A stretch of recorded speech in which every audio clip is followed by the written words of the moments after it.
بعد استعراض تشكيلة من الحرس الملكي التي أدت التحية، استقبل صاحب الجلالة الملك محمد السادس نصره الله بأرفود الوزير الأول الليبي السيد علي زيدان الذي يقوم بزيارة عمل وأخوة للمغرب.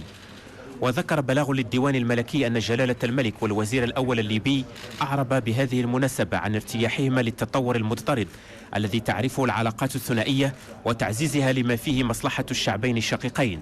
وأضاف البلاغ أن جلالة الملك أكد للوزير الأول الليبي أن المملكة تتابع باهتمام بالغ مسلسل الانتقال السياسي والمؤسساتي الجاري في ليبيا.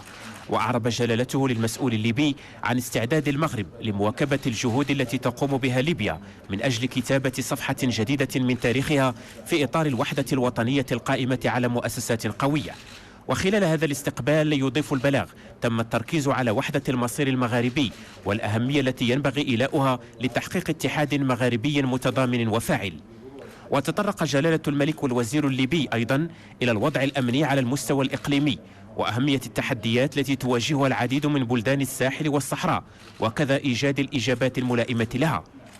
وفي ختام هذا الاستقبال الملكي أكد صاحب الجلالة للوزير الأول الليبي دعم جلالته الشخصي ودعم الحكومة للجهود التي تبذلها ليبيا في هذه المرحلة الهامة من الانتقال بما يمكن الشعب الليبي من تحقيق مختلف تطلعاته في الاستقرار والتقدم والازدهار.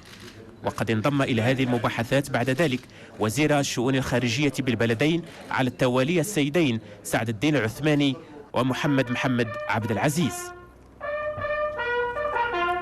وفي أعقاب ذلك أدلى الوزير الأول الليبي بتصريح للصحافة قال فيه: هي زيارة الأولى للمغرب حظينا فيها باستقبال جلالة الملك، وقد أبلغته تحيات رئيس المؤتمر الوطني العام وأعضاء المؤتمر الوطني العام والشعب الليبي، وهي تقع في إطار البدء في علاقة جديدة متميزة مع المغرب ترتكز على الاحترام المتبادل والرؤية الواقعية للعلاقات الدولية أو العلاقات الأخوية بينه وبين المغرب.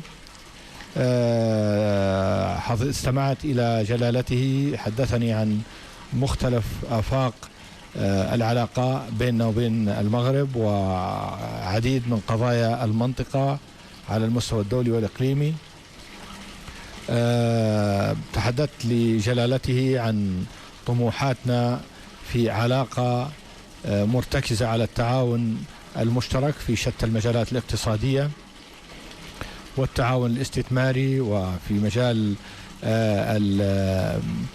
التجارة البينية والتعاون في مختلف المجالات الأخرى.